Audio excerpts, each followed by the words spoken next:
Data marketplace is an online transactional location or store that facilitates the buying and selling of data. As many businesses seek to augment or enrich internal datasets with external data, cloud-based data marketplaces are appearing at a growing rate to match data consumers with the right data sellers.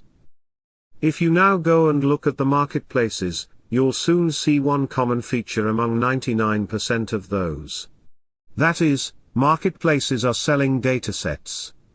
We all saw these CSVs and Excel files in the big boom on open data. That was and still is the default format to distribute open data. For example, Bloomberg advertises to have over 5,000 datasets in their marketplace. Some separate data marketplaces and data streaming platforms.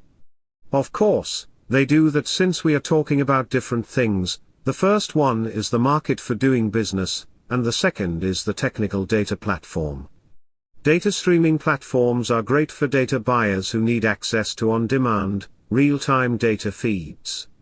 In my thinking, data marketplace can contain both worlds, datasets and streaming data.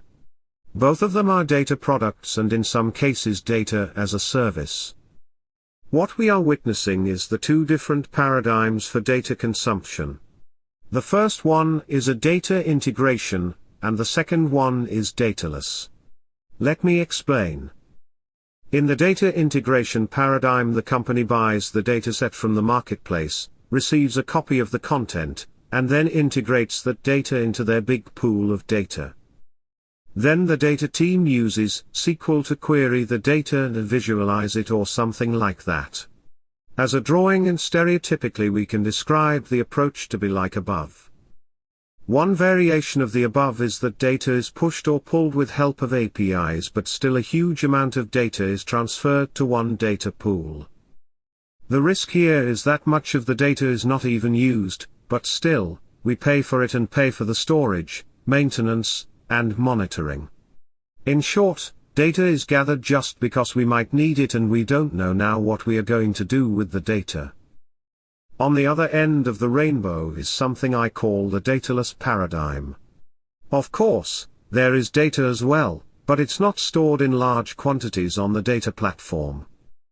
Instead, what is added and indexed to the local data platform is the schemas of data streams and possibly some sample data. The data can be still queried with SQL or other means, such as for example Spark or even GraphQL.